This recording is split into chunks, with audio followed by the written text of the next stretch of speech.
चले जी, तो आज स्टार्ट करने जा रहे हैं हम लोग एक बहुत ही इंटरेस्टिंग सा, एक नया सा लेकिन बहुत ही इंटरेस्टिंग सा कॉन्सेप्ट वेक्टर्स के हवाले से। अच्छा, इसमें नया आपको सिर्फ इंट्रोडक्शन ऑफ दिस कॉन्सेप्ट लगेगा, बाकी इसके अंदर जो मैथमेटिक्स हैं, जो लॉजिक्स हैं, ये सारी चीजें आप बचपन से मतलब उसमें देखते हुए आ रहे हो। बस यूं समझ लेंगे इस पर्सपेक्टिव से कभी भी वेक्टर्स को देखा नहीं था, ठीक है। तो ये मेथड जो है, इसको बहुत ज्यादा इंपॉर्टेंट मैं इसलिए कह रहा हूँ क्योंकि वंस आप इसको स्टार्ट कर लेते हो, एक दफा आप यहाँ पे देख लोगे, तो फिर आप इसको almost in every chapter kinematics के अंदर इसको आप forces, dynamics and in every chapter आप इसको, इस कॉन्सेप्ट को देख लोगे। That is resolutions of vectors. Now what is resolution of vectors या फिर रिजॉल्विंग द वेक्टर्स मीन, उसको आज हम लोगों ने डिकोड करना है इस चीज को। इसका मतलब ये है कि हम एक सिंगल वेक्टर को, अभी हम क्या कर रहे थे कि हम एक इक्विवेलेंट वेक्टर निकालते थे दो तीन वेक्टर्स का। हम एक सिंगल वेक्टर को उसके परपेंडिकुलर कंपोनेंट्स के अंदर ब्रेक कर रहे होंगे। अब ये परपेंडिकुलर कंपोनेंट्स क्या चीज हैं एंड व्हाट इज रिजॉल्विंग, तो इस तरह समझिएगा। देखिए, सबसे पहली चीज resolving specifically is for the case of any vector that is eight a particular angle from either horizontal और वर्टिकल, ठीक है। Now imagine a single vector जो कि हमारे पास ये रहा, ठीक है। और इस वेक्टर को हम एक स्पेसिफिक नाम दे देते हैं, तो इस वेक्टर को लेट्स से कि मैंने वेक्टर एफ कह दिया, ठीक है। मैंने कहा कि ये एक एंगल बना के रखा हुआ है, ये इंक्लाइंड है, it lies in between the two axes. अब ऑल्दो के एक्सेस हमारे पास बने हुए यहाँ पे नहीं है, लेकिन वी नो दैट के वे दी एक्सेस आर हमारे लिए, वी नो दैट कि this is the vertical access and this goes the horizontal axis जो कि एक्स एक्सेस है हमारे पास, ठीक है।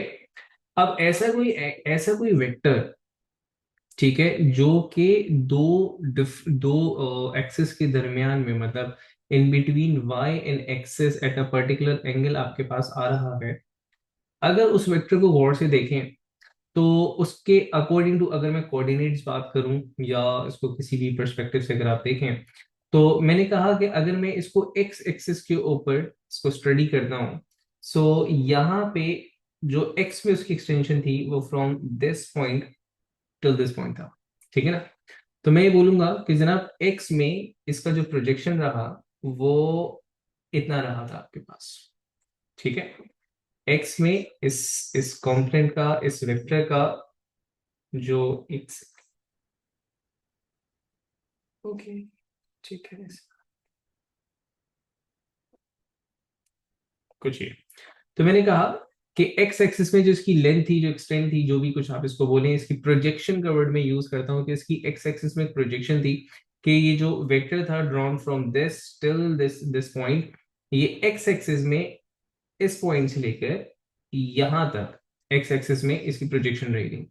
सिमिलरली इसने सर्टेन अपनी एक प्रोजेक्शन कर रखी हुई है वाई एक्सिस के अंदर, ठीक है। तो वाई एक्सिस के अंदर मैं कहूंगा कि ये आपके पास इसकी प्रोजेक्शन वर्टिकली इतनी रही थी, ठीक है, स्टार्टिंग फ्रॉम एग्जैक्टली, ठीक है। मैंने यहां से इसको यहां तक बनाया, आई बस समझ में।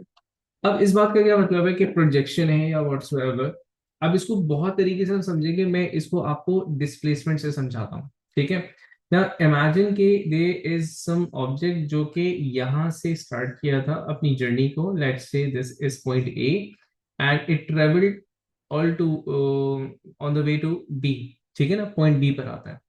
अब इसने वाई एंड एक्स एक्सेस दोनों कवर कर रखे हैं।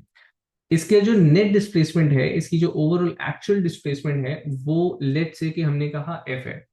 अगर मैं पूछूं कि जनाब इसका एक्स एक्सिस में सिर्फ मूवमेंट कितना था, सिर्फ और सिर्फ एक्स एक्सिस का, तो this would be the length, कि इसने ओवरऑल जर्नी की हम बात नहीं करें, सिर्फ एक्स के अंदर जो जर्नी कवर की थी वो एक्चुअली ये रही आपके पास। और अगर मैं मुझे सिर्फ और सिर्फ वाई एक्सिस का बता दें, तो ये वाई एक्सिस का जर्नी हो जाएगी। तो बेसिकली हम एक सिंगल वेक्टर जो कि in between the two axes आ रहा है, उसके दो कंपोनेंट वेक्टर्स बनाते हैं, an effective vector which acts along the X axis only and an effective vector which acts along the Y axis only. ये इसके कंपोनेंट्स कहलाते हैं। अब कंपोनेंट्स इसके क्या बनेंगे, देखें फॉर एग्जांपल अगर मैंने यहाँ पे बनाया, मैंने इसकी एक्स एंड वाई पे आपको प्रोजेक्शन दिखाई थी। अब मैं इसके कंपोनेंट वेक्टर्स बना रहा हूँ। तो मैंने कहा कि इसका एक कंपोनेंट वेक्टर एक्स एक्सिस पे बनेगा, कहाँ से, जहां पर ये एक्स एक्सिस से स्टार्ट हुआ था एंड जहां तक ये एक्स एक्सिस पे जा रहा था। इसकी direction with respect to the direction of the resultant vector इस तरह देखी जाएगी कि एक्स एक्सिस पे टुवर्ड्स राइट हैंड साइड इसने ट्रेवल किया है, तो जो मेरे पास एक्स कंपोनेंट है उसका डायरेक्शन कुछ ये होगा मेरे पास, ठीक है ना, टुवर्ड्स राइट। अच्छा, अब इसी तरह अगर मैं इसका वर्टिकल कंपोनेंट बनाने की कोशिश करूं तो वर्टिकल कंपोनेंट ये वर्टिकली, अच्छा अब देखो vertical component could be drawn इधर, मैं चाहूं उसको इधर बना दूं, या फिर बेहतर वर्जन क्या होता है कि हम इसमें अंडरस्टैंडिंग के लिए वेक्टर ट्रायंगल कंप्लीट कर रहे हैं, तो मैंने कहा ये इसका एक वर्टिकल कंपोनेंट बन गया, ठीक है। This is the y component of the particular vector. अब कंपोनेंट से क्या मुराद है, मैंने इसको अगर f नाम दिया था, तो ये मेरे पास बेटा हो जाएगा एफ वाई, मतलब फोर्स या वेक्टर एफ का y component, and this would be vector F का x कंपोनेंट। अब बहुत ध्यान से अगर देखो तो लाजमी तौर पे ये जो कंपोनेंट्स बनने वाले हैं आपके पास, ये along the Y and along the X axis ही बनेंगे, मतलब अलोंग दी एक्सिस बन रहे हैं आपके पास। तो लाजमी तौर पे ये जो दो एक्सिस हैं इनके दरमियान जो एंगल है that has to be 90 degree. इस वजह से हम इन्हें परपेंडिकुलर कंपोनेंट्स भी कहते हैं। तो दो नाम दे दिए हम लोगों ने इनको, हमने कहा एक्स कंपोनेंट वाई कंपोनेंट, हमने कहा perpendicular component. Perpendicular components as in इनकी नेचर थी, ठीक है। तो कुल मिला के बात यह है कि आपने इस वक्त एक सिंगल वेक्टर को उसके respective vertical and horizontal effective components के अंदर ब्रेक किया था। The vector F has effectiveness in Y axis, जिसको मैं एफ वाई कह रहा हूँ, and the vertical horizontal axis में उसकी जो इफेक्टिवनेस है दैट इज एफ एक्स, ठीक है। अब इन तीनों का आपस में क्या रिलेशन है, वो मैंने जैसे कहा था कि इसकी जो मैथमेटिक्स हम लोगों ने इस्तेमाल करने हम लोग करने वाले हैं वो आप ऑलरेडी जानते हो। सिंस मैंने कहा ये एक राइट एंगल ट्राइंगल है आपके पास, तो वी नो दैट कि one of these two is base and other one is the perpendicular, और डेफिनेटली जो रिजल्टेंट होता है इन दोनों का वो आपके पास हाइपोटेन्यूस होगा। तो लाजमी तौर पे इनके दरमियान जो आपके पास मैथमेटिकल रिलेशन बनकर आ रहा है वो ये कि F square is equals to F X square plus F Y square. In short Pythagoras theorem लगा दिया मैंने। इनके अगर मैं इन जनरली इन तीनों का आपस में रिलेशन देखूं तो ये पाइथागोरस थ्योरम से निकल रहा है। उसके अलावा यहाँ पे क्या मैथमेटिक्स निकल सकती है, देखो अगर मेरे पास एफ वाई मौजूद हो, अगर मेरे पास एफ एक्स मौजूद हो, और मुझे एफ का मैग्नीट्यूड निकालना हो, मतलब मेरे पास कंपोनेंट्स मौजूद हैं एंड मुझे उनका रिजल्टेंट वेक्टर निकालना हो, तब तो मैंने पाइथागोरस थ्योरम से सॉल्व कर लिया था। लेकिन हम बात ये नहीं कर रहे थे, हम कह रहे थे हम रिजोल्व करेंगे। रिजोल्व एज इन कि मेरे पास ये मौजूद था और मुझे इसमें से F Y and F X effective vectors on Y axis and effective vectors on X axis वो एक्सट्रैक्ट करने थे। अब उसके लिए मैं क्या कर रहा हूँ, एक और हमारे पास मैथमेटिकल एज आ जाता है जब राइट एंगल ट्रायंगल की बात करते हैं, तो हम यहाँ पे यूज करते हैं ट्रिग्नोमेट्रिक रेशियोज। अब वो ट्रिग्नोमेट्रिक रेशियोज कौन कौन से थे वो आपको याद होंगे, हम रिकॉल कर लेते हैं जल्दी से। देखें, हमने तीन ट्रिग्नोमेट्रिक रेशियोज आप लोगों ने पढ़ रखे होंगे मैथ्स में। एक था sine theta which is perpendicular over the hypotenuse. दूसरा है आपके पास cosine theta which is base over the hypotenuse, and the third one is the tan theta which is perpendicular over the base, ठीक है। अब मैं इनमें से मतलब इन वेक्टर्स को एफ के रिस्पेक्ट से अगर सॉल्व करूंगा तो मुझे साइन कॉस या tan का इस्तेमाल करना है यहाँ पे। मुझे सबसे पहले तो ये डिसाइड करना होगा इनमें से हाइपोटेन्यूस तो पता है, देखो ये कंफर्म है कि दिस इज द हाइपोटेन्यूस। देखना ये है कि इनमें से आपके पास बेस कौन सा है और इनमें से आपके पास परपेंडिकुलर कौन सा है। एनी गेसेस कि इन दोनों में से बेस कौन सा परपेंडिकुलर कौन सा है आपके हिसाब से। आपको इन दोनों में से एफ वाई और एफ एक्स में से बेस कौन सा लग रहा है और परपेंडिकुलर कौन सा लग रहा है।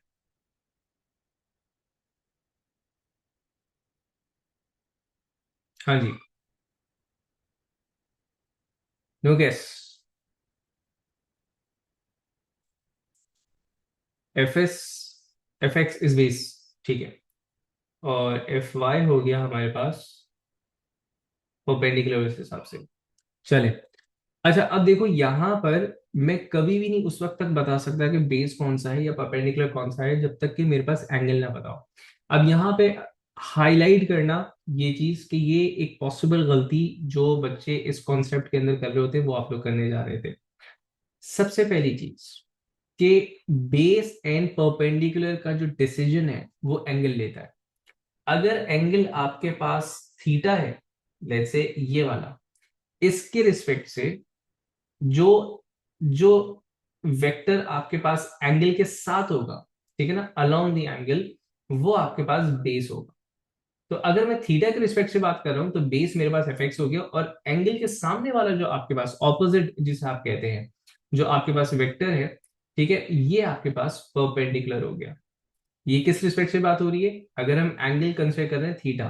अब जैसे हम वेक्टर्स की डायरेक्शंस पढ़ चुके हैं, direction could be measured from the horizontal and from the vertical as well. तो एग्जामिनर आपको वर्टिकल के रिस्पेक्ट से भी दे देगा।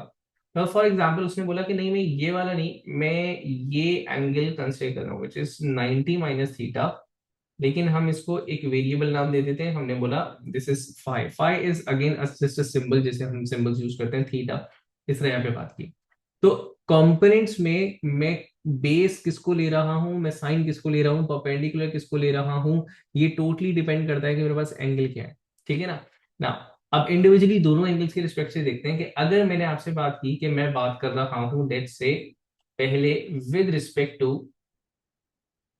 मैंने कहा हम लोग बात कर रहे हैं with respect to theta, angle हमने थीटा कंसिडर कर रखा हुआ है। अगर मैंने थीटा कंसिडर कर रखा हुआ है तो यहाँ पे एफ एक्स बेस होगा, ठीक है, और एफ वाई परपेंडिकुलर होगा, राइट।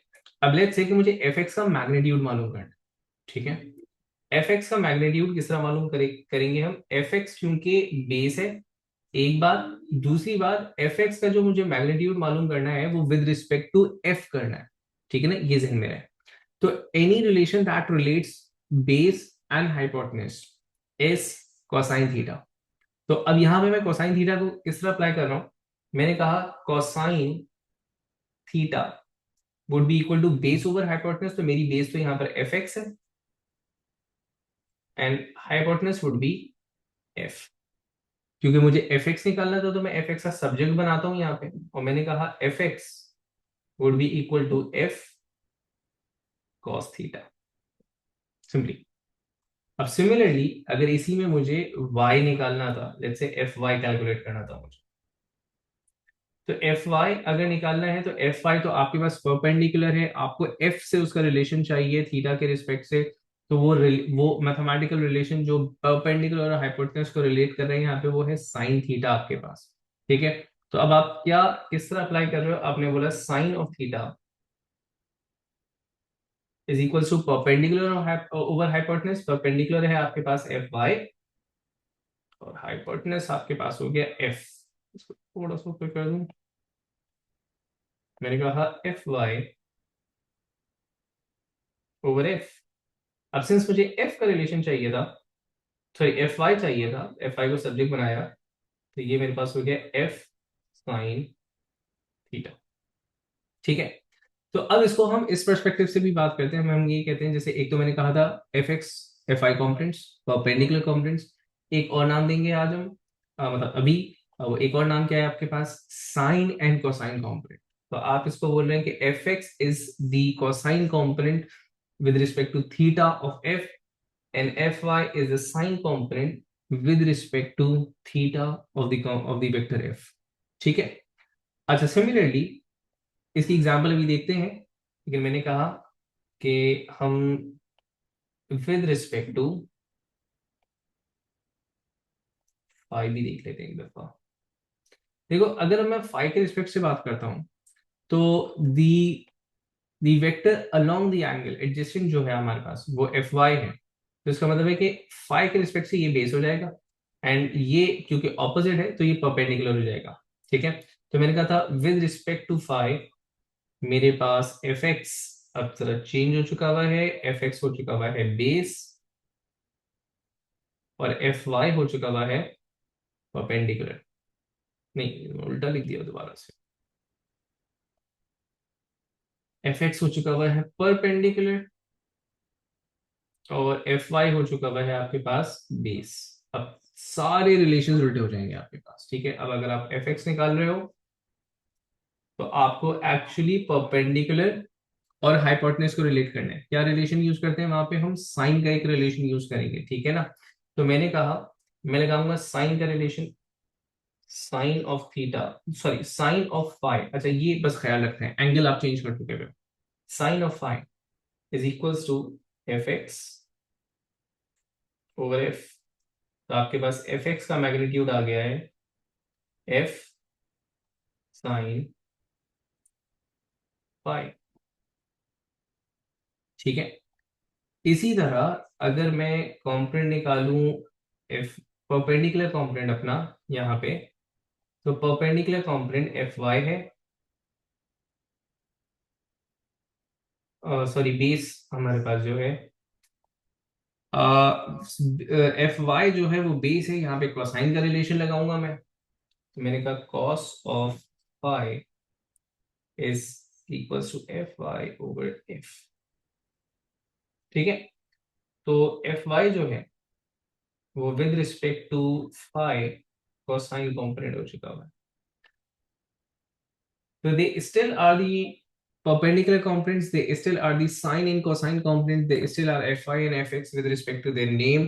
लेकिन एंगल के हिसाब से इनका जो ट्रिग्नोमेट्रिक रिलेशन था, साइन लगना था कोसाइन लगना था, वो चेंज हो जाएगा। आपने बस इतना याद रखना है कि कोसाइन कॉम्पोनेंट आपका कौन सा है। एडजेसेंट टू द एंगल आपके पास कोसाइन कॉम्पोनेंट है, adjacent to the angle cosine component है। ये with respect to phi cosine component है। ठीक है ना? अब यूजली क्या होता है कि 90% ऑफ द केसेस के अंदर जो वो एंगल रिकॉर्ड करके देगा ना आपको, वो हॉरिजॉन्टल से करता है। तो 90% ऑफ द केसेस में आपके पास एफ एक्स मतलब एक्स कॉम्पोनेंट जो है वो बन जाएगा as cosine component, and perpendicular जो वर्टिकल कॉम्पोनेंट है वो आपके पास बन जाएगा sine component 90% of the cases के अंदर।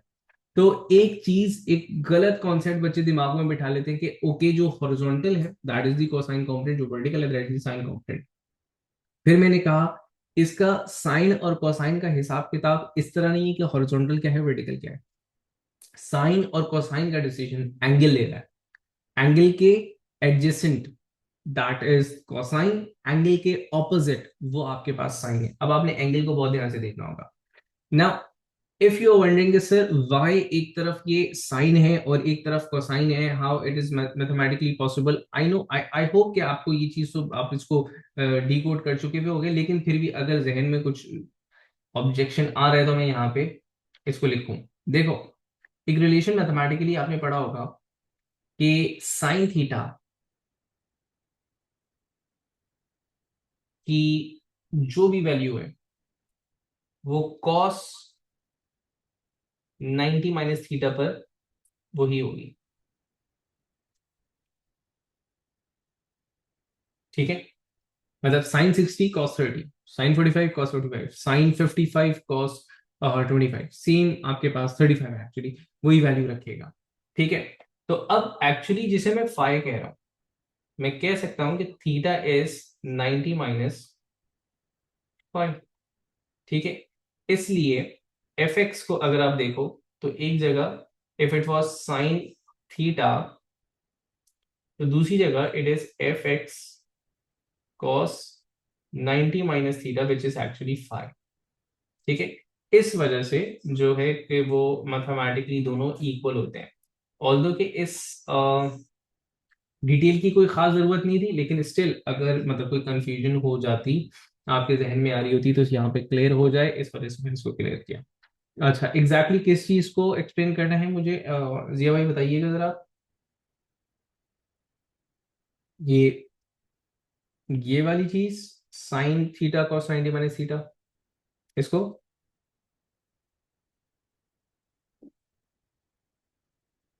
मुझे एक दफा क्लियर करना है। अच्छा, देखो, आपके पास साइन थीटा, साइन क्या है? Sine is a function, cosine is a function. आप एंगल की वैल्यूज ले रहे होते हो। ठीक है ना? अब आपके पास साइन और कोसाइन के दरमियान जो रिलेशन है that is difference of 90 degrees. अब वो फेज डिफरेंस होता है, उसको कभी बाद में डिटेल में देखेंगे, बल्कि डिटेल में, बहुत डिटेल में आपने पढ़ना है। ठीक है। अब देखो ऐसा है कि आपके पास जो साइन थीटा की वैल्यू है वो कॉस 90 माइनस थीटा की वैल्यू है। इस बात का क्या मतलब है ये समझ लो। मैंने कहा जो साइन 15 की वैल्यू होगी, ठीक है, वही कॉस 75 की वैल्यू होनी चाहिए। ठीक है। जो साइन 25 की वैल्यू है वही कॉस 60 की वैल्यू, 65 की वैल्यू। जो साइन 0 की वैल्यू है वो कॉस 90 की वैल्यू। आई बात समझ में? इस हिसाब से हमने कहा कि अगर मैं एफ को थीटा के रिस्पेक्ट से देख रहा हूं तो मैंने इसको कॉस लिखा था। अगर फाइव के रिस्पेक्ट से देखता हूं तो ये 90 माइनस थीटा हो जाता है ना आपके पास। तो अगर थीटा, लेट से थीटा इज 60, तो फाइव क्या होगा, 30 होगा। तो या तो आप इसको cos 60 लिखो या तो आप इसको sin 30 लिखो, बात आपके पास बराबर। That is the point. आई बस समझ में? यहां तक की बात क्लियर है? चले। अच्छा, अब ये सोचोगे सर हम लोगों ने अभी तक tan को इस्तेमाल नहीं किया, ठीक है ना, tan को कहाँ इस्तेमाल करेंगे? अब हम एग्जाम्पल्स में देखेंगे, लेकिन मैं यहाँ पे लिख देता हूँ tan थीटा, इसका इस्तेमाल किया है। ये का इस्तेमाल होगा। देखिए tan थीटा आपके पास बराबर होता है परपेंडिकुलर ओवर बेस के, और अगर मैं थीटा के ही रिस्पेक्ट से बात कर लूं तो थीटा के रिस्पेक्ट से it would be F X over F Y. ठीक है, थीटा लिखा हुआ है तो F X over F I, perpendicular, sorry, F I over F X. Perpendicular है तो F Y over F X. तो बेसिकली टेन थीटा का इस्तेमाल करते हैं हम रिजल्टेंट का एंगल फाइंड आउट करने के लिए। वैसे तो रिजल्टेंट का एंगल देखो साइन से भी कर सकते हो, कोसाइन से भी कर सकते हो, लेकिन मोस्टली हम क्या कर रहे होते हैं, रिजल्टेंट का एंगल फाइंड आउट करने के लिए हम mostly 90% of the time tan theta को इस्तेमाल करेंगे टू फाइंड एंगल, मतलब डायरेक्शन एक्चुअली, जब वो आपसे डायरेक्शन मांगे ऑफ रिजल्टेंट वेक्टर। अब वो किस तरह होगा, फॉर एग्जाम्पल मेरे पास कोई भी एक वेक्टर था, उसके दो कंपोनेंट्स आए। हमारे पास आया y component, that was let's say force vector था तो 25 न्यूटन आ गया था। ठीक है। और x कंपोनेंट जो x वेक्टर था उसका, let's say that was 15 Newton. ठीक है। अच्छा, अब मुझसे कहा जो भी रिजल्टेंट है उसका मैग्नीट्यूड निकालना है, तो मैग्नीट्यूड मैं किस तरह निकालूंगा? मैग्नीट्यूड निकालने के लिए रिजल्टेंट वेक्टर का मैग्नीट्यूड हमने निकाला पाइथागोरस थ्योरम से। मैंने कहा जनाब 15 का स्क्वायर, कैलकुलेटर्स आपके हाथ में आ जाने चाहिए, 15 का स्क्वायर 25 का स्क्वायर अंडर द रूट। इस तरह मुझे रिजल्टेंट का मैग्नीट्यूड मिल जाएगा। आप लोग साथ साथ मेरे कैलकुलेट कीजिएगा। मैंने कहा 25 का स्क्वायर प्लस 15 का हिस्सा स्क्वायर, तो ये 29.15 आ रहा है। मैं इसको 29 ही लिख रहा हूँ। ठीक है, 29 Newton. This was the magnitude of the resultant vector, जिसके ये दो कंपोनेंट्स हैं एक्चुअली आपके पास। ठीक है। अच्छा, और अब मुझे इसका एंगल मालूम करना है, तो देखो एंगल मैं किस तरह मालूम कर रहा हूँ, टेन थीटा का रिलेशन इस्तेमाल करेंगे। टेन थीटा का रिलेशन अब किस तरह इस्तेमाल होता है वो गौर से देखना। बेटा आप हमेशा positive Y over positive X लिखते हो। ये पॉजिटिव का क्या इत्तेफाक है यहाँ पे लिखने का? पॉजिटिव का यहाँ पे अहम मकसद ये है कि देखो हो सकता है कि आपके पास रिजल्टेंट मैग्नेटिव नेगेटिव डायरेक्शन के साथ आ रही हो, एक्स की भी आ सकती है, वाई की भी आ सकती है, दोनों की आ सकती है, किसी एक की भी आ सकती है। तो even if the value that you calculated of Y और द एक्स किस तरह कैलकुलेट वो अभी देखेंगे। तो जो भी वैल्यू ने कैलकुलेट की थी, if it had a negative value तो आपने उसको पॉजिटिव में ही लिखना है। ठीक है ना? तो आपके पास it would be theta inverse, sorry tan inverse. अब आपने वैल्यूज यहाँ पे पुट इन की थी, दैट वाज y का था आपके पास 25, ये था आपके पास 15। ठीक है। और सा अगर आंसर आ जाए तो वो मसला नहीं है, क्योंकि मैंने बहुत रफ वैल्यूज ऐसे ऐसे ली थी, कोई प्रॉपर वो नहीं था हमारे पास। तो ये एंगल आ रहा है 59.0, 59.0। ठीक है, तो दिस इज हाउ कंपोनेंट से हम रिजल्टेंट्स निकालते हैं। ठीक है ना, लेकिन पहले तो हमें ये सीखना है, ये बहुत थोड़ा सा अभी बाद में आएगा। ठीक है, अभी पहले हम कंपोनेंट्स पे ही वर्क करते हैं। ठीक है, तो एक दफा दोबारा रिकॉल कर लेते हैं, हम साइन कोसाइन कंपोनेंट बना रहे हैं with respect to the given angles. ठीक है, तो आप कुछ एग्जांपल्स आप मेरे साथ सॉल्व कीजिएगा कि हम कंपोनेंट्स निकालने वाले हैं। ठीक है, पहली एग्जांपल, अच्छा एग्जाम्पल में देखो, ये जो आपने लॉजिक यहाँ पढ़ी है ना, ये वेक्टर्स के लिए पढ़ी है। ठीक है ना, अब इसका मतलब ये है कि वेक्टर क्वांटिटी कोई सी भी हो, आपके पास डिस्प्लेसमेंट वेक्टर हो, आपके पास वेलोसिटी वेक्टर हो, एक्सेलरेशन वेक्टर हो, मोमेंटम वेक्टर हो, या फिर फोर्स वेक्टर हो, आपके पास ये जो लॉजिक यहाँ पे जो मैथमेटिक्स यहाँ पे सीख रहे हो, ये हर जगह अप्लाई होने वाली है। और इसके पीछे जो लॉजिक है, इसके पीछे जो कॉन्सेप्ट है, वो हर जगह अप्लाई होने वाला है। डिस्प्लेसमेंट में इसका क्या इफेक्ट है, वेलोसिटी में क्या इफेक्ट है, वो हर एग्जाम्पल के साथ हम इसको कवर अप करते चले जाएंगे। मोस्टली तुम ये देखोगे कि यहाँ पे जो मैं एग्जाम्पल करवा रहा हूँ वो फोर्स से रिलेटेड होगी। ठीक है ना, लेकिन हम कोशिश करेंगे कि इसके अंदर फॉर ईच कंपोनेंट जो है वो, फॉर ईच क्वांटिटी कोई ना कोई एग्जाम्पल लेते रहे, ताकि हम उसको समझें कि एक्चुअली इसका कंपोनेंट्स बनाने का मकसद क्या होता है। ठीक है, देखो पहली एग्जाम्पल मैं ले रहा हूँ कि एनी ऑब्जेक्ट फॉर एग्जाम्पल, और ये मैं रेफरेंस के लिए एक्सिस ड्रॉ कर रहा हूँ, रेफरेंस के लिए एक्सिस ड्रॉ कर रहा हूँ। मैंने कहा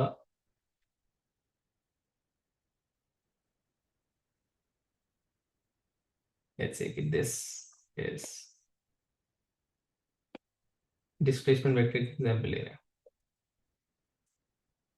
ये 600 न्यूटन का एक, सॉरी 600 मीटर्स का एक डिस्प्लेसमेंट हम ले रहे हैं। ठीक है, और एंगल हमारे पास लेट्स से 40 डिग्री था।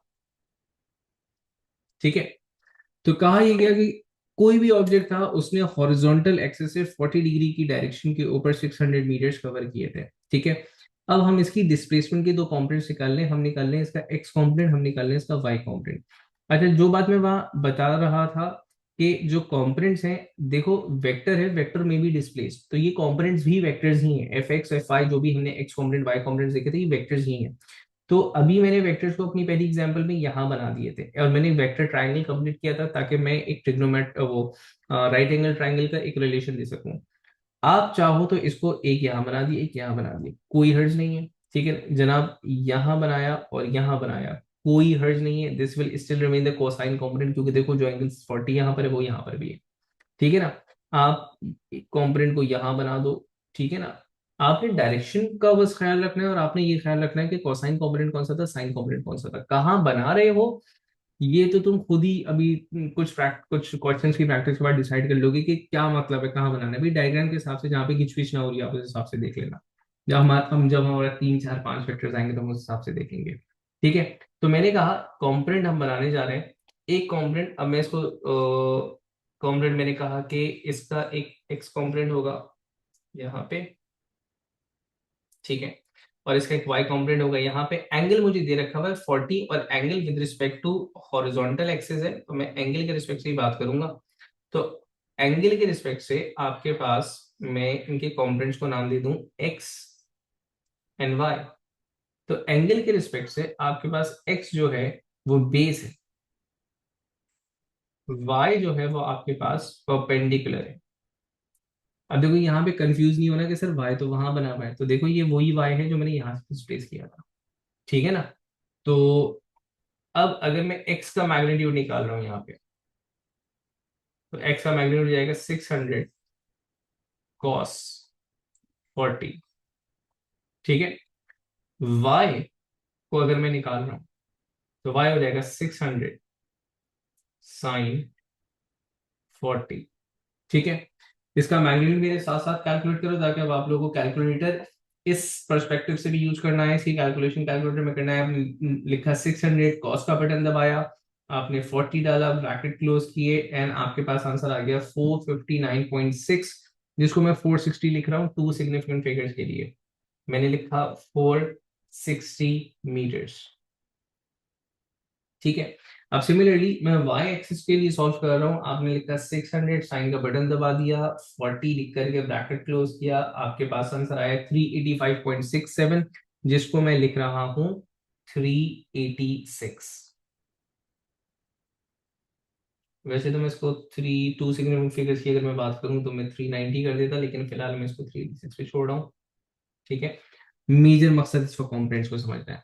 तो बेटा ये जो कॉम्पोनेंट्स निकल कर आए ना तुम्हारे पास, ये इसका क्या मतलब है, क्या इंपॉर्टेंस होल्ड करते हैं ये कॉन्सेप्चुअली, काइनेमैटिक्स में इनकी क्या अहमियत है। मैथमेटिकली तो समझ में आ गया कि सर वेक्टर्स के पॉइंट ऑफ व्यू से ये कॉम्पोनेंट जो है मेरे पास 460 का है, ये कॉम्पोनेंट जो है मेरे पास 386 मीटर्स का है। अच्छा, इसका काइनेमैटिक्स की रूल से बताएं क्या मतलब है।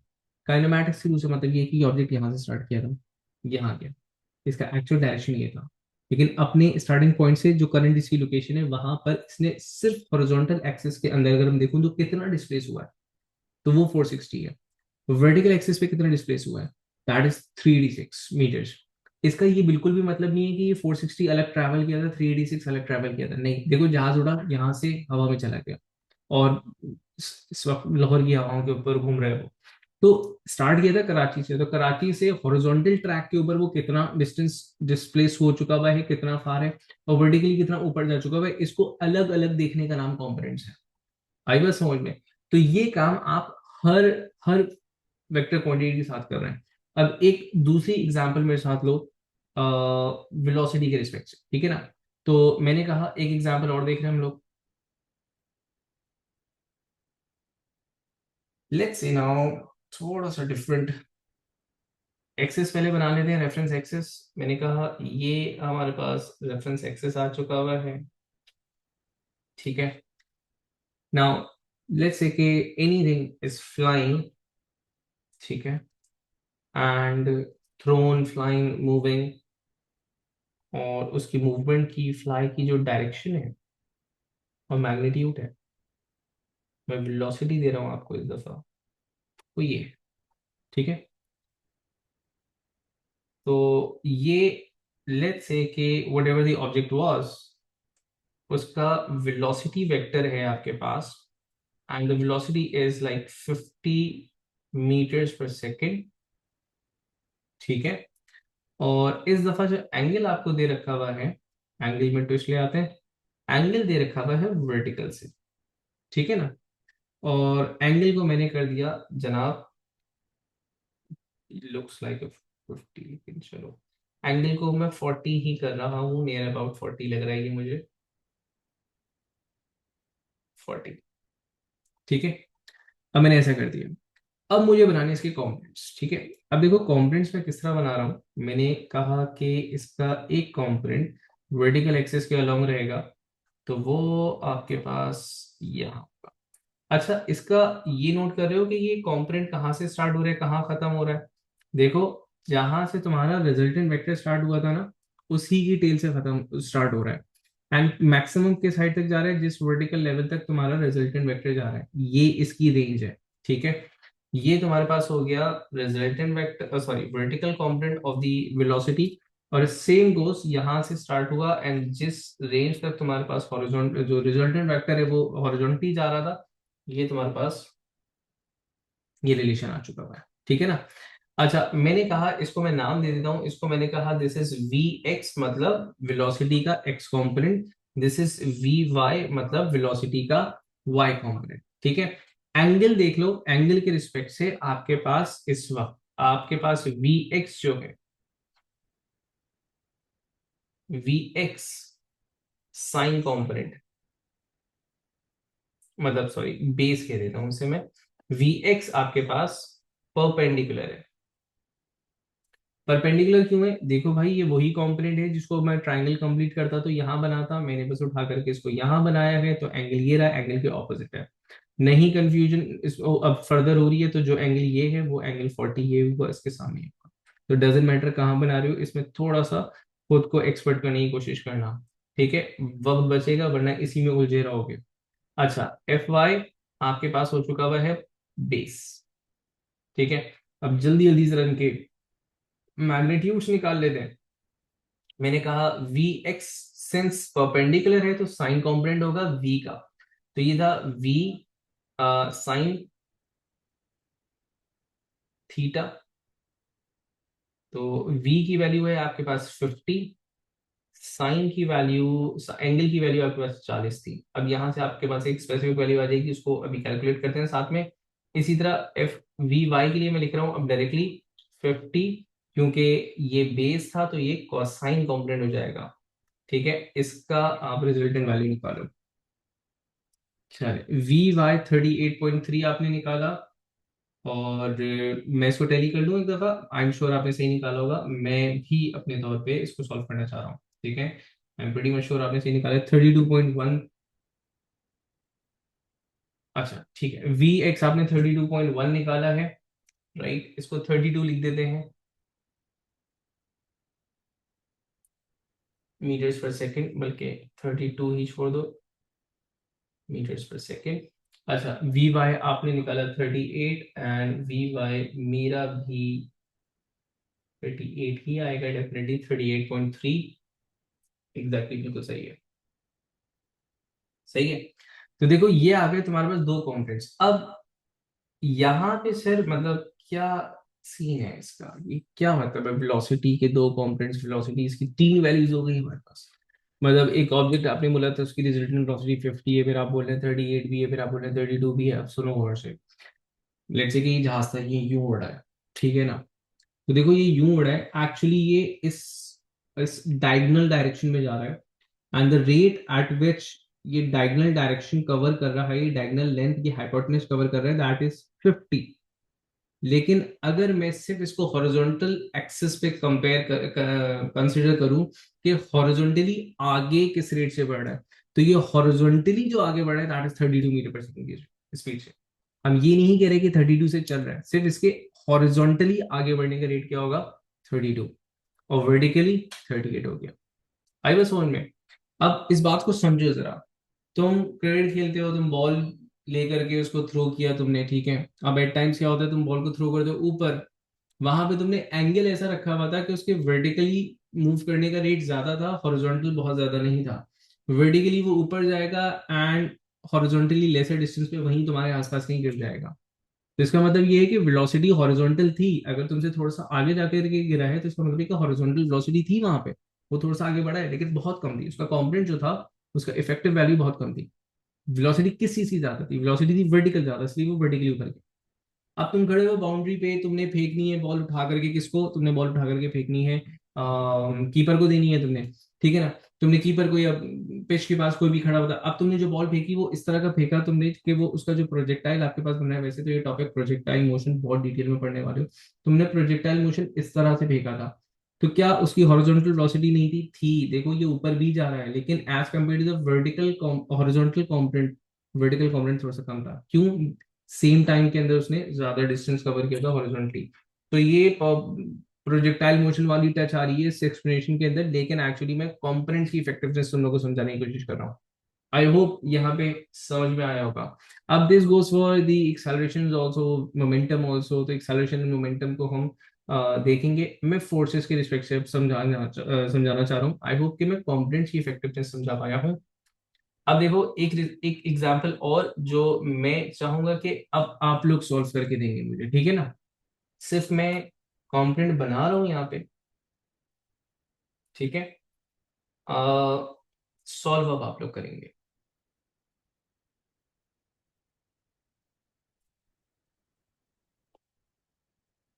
मैं फोर्स वेक्टर की एग्जांपल दूंगा,